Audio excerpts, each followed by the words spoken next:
Salam à toutes et à tous, bienvenue dans ce nouveau briefing Maroc 24. Si vous êtes intéressé par nos vidéos, n'hésitez pas à vous abonner à la chaîne et de cliquer sur la petite cloche pour ne rater aucune de nos prochaines vidéos. Aujourd'hui, on a choisi de vous parler en premier lieu de la nouvelle passe d'armes entre le Maroc et l'Algérie lors de la réunion du groupe arabe à New York consacrée à l'examen de la récente agression israélienne contre les lieux saints à Al-Quds. À l'ONU, tous les États membres du groupe arabe ont validé le texte relatif à la récente agression israélienne à Al-Quds, sauf le représentant de l'Algérie. La raison, le texte rend hommage au roi Mohammed VI, président du comité Al-Quds. De son côté, le Maroc s'est opposé à la volonté du représentant de l'Algérie d'inclure des éloges à Tebboune dans le texte de la Ligue arabe. On va parler aussi de l'information relatée par un journal espagnol, d'après une source bien informée, selon laquelle un deal est conclu entre le Royaume et les Émirats arabes unis pour céder à coût zéro 34 chasseurs Mirage 2009 au Maroc. Pour plus de détails, voici maintenant la revue de presse du lundi 18 avril 2022, préparée par l'équipe de Maroc 24. La délégation de la Palestine a fait circuler un projet de communiqué pour adoption au groupe arabe à New York, qui condamne l'agression israélienne dans la ville sainte et reconnaît le rôle du comité Al-Quds présidé par le roi Mohammed VI pour défendre la ville sainte et préserver son identité. La délégation marocaine a quant à elle soutenu ce projet, sur lequel elle n'a proposé aucun changement ni amendement. L'ensemble des États membres du groupe arabe ont appuyé le texte de communiqué, tel que soumis par la délégation palestinienne, à l'exception de l'ambassadeur d'Algérie.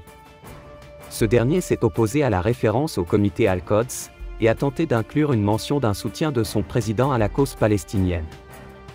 Omar Hilal, l'ambassadeur représentant permanent du Maroc auprès de l'ONU, a vivement condamné cette énième manœuvre algérienne, de s'attaquer au Maroc et à ses symboles, en précisant qu'il n'est pas dans les compétences des ambassadeurs arabes à New York, de commenter ou de critiquer les responsabilités dévolues aux chefs d'État et de gouvernements arabes.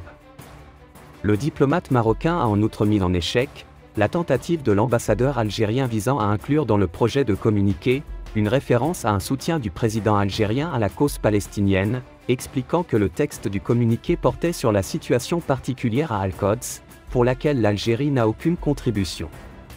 Contrairement au roi Mohammed VI et Abdullah de Jordanie, dans le cadre de la tutelle hachémite sur les sites saints islamiques et chrétiens à Jérusalem. L'ambassadeur Hilal ne s'est nullement opposé à une proposition égyptienne de faire référence au rôle de l'Égypte et du président Abdel Fattah al-Sisi, sachant que ce pays a réellement une contribution importante à la question palestinienne. Il a également dénoncé la politisation honteuse de la question palestinienne par l'Algérie, en l'incluant dans sa campagne haineuse contre le Maroc, et en la soumettant à des enchères politiciennes, dans ses attaques répétées et condamnables contre les institutions du royaume.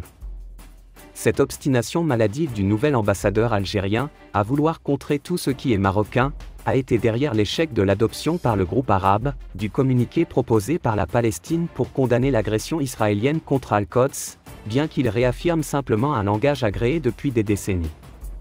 Ce qui a provoqué une large vague d'indignation parmi les ambassadeurs arabes.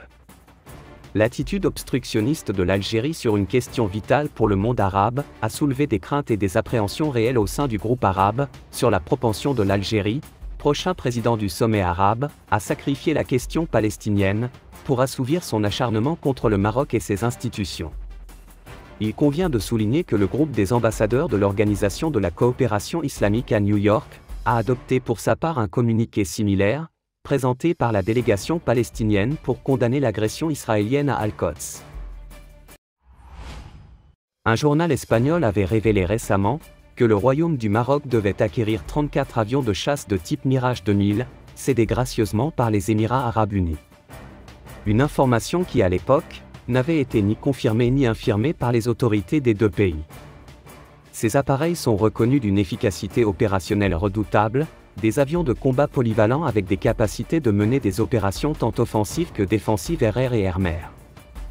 L'avion est capable de porter des missiles air-surface ainsi que des missiles de croisière tels que les Scalp G. Il dispose également d'un radar multimodal RDY2 et d'un système de ciblage des cibles mobiles.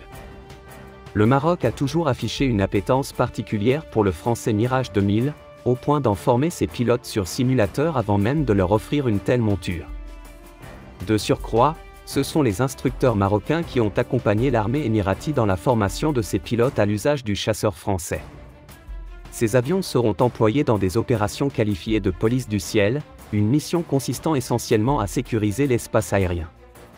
Ce dispositif aérien de police exclusivement défensif nécessite une capacité d'intervention immédiate, en cas de violation du dit espace aérien, sans pour autant démobiliser les forces aériennes engagées dans la programmation d'exercices opérationnels et purement militaires. Tel que ce fut le cas du dernier exercice aéroterrestre franco-marocain, baptisé Chergui 2022, ayant eu lieu dans la région d'Erachidia durant le mois de mars.